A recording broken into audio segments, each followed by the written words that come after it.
What's up, everybody? Tom Pelissero here at the Superdome shortly after the New Orleans Saints finish off 14-9 win over the Minnesota Vikings in the NFL season opener.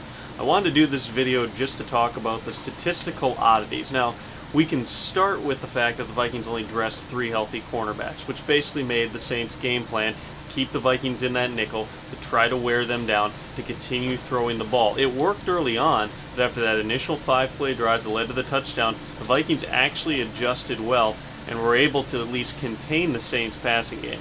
Now, let's just look through some of these numbers. Adrian Peterson, 19 carries for 87 yards. That's in the neighborhood of the number of touches I thought he'd get.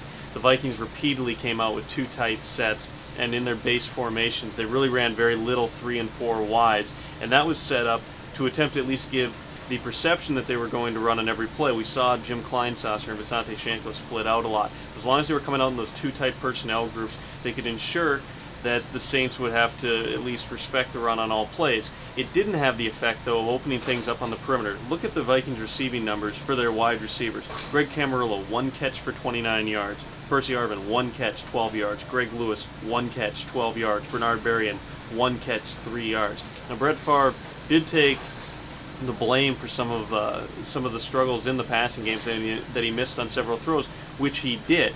But it also is obvious with when the Saints would go to their 2-deep coverage, they were doing is they were rolling the safeties over and doubling up on those receivers on the outside. That's why the middle was open, the seam was open a little bit for Visanthe Shiancoe, particularly in the first half.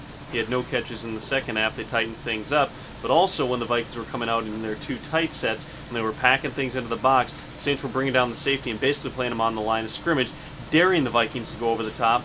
They didn't do it. The Vikings mostly were able to stay patient, but the number of third down opportunities missed, the challenge on the Jim Kleinsasser catch that didn't come through, the misfires by Favre.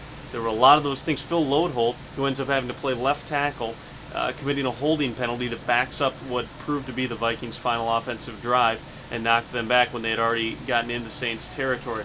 There were just a ton of missed opportunities.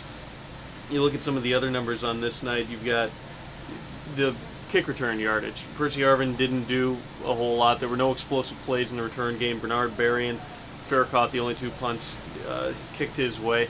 The Vikings just weren't as an explosive offense out here, and you wonder a little bit when you don't have Sidney Rice on the field, do teams have to respect that explosive element? Really, the Vikings didn't have that tonight, and again, you saw it even when the Vikings would have 2 receivers but also 2 tight ends on the field, the Saints were daring them. Let's see what you can do on the perimeter. We'll put 1 safety deep.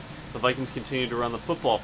Something that's going to have to evolve. The offense is going to have to figure out ways that it can break the game. The one long touchdown drive that they had, the long drive for the field goal, took a while to put together. It was something like a 14-play drive.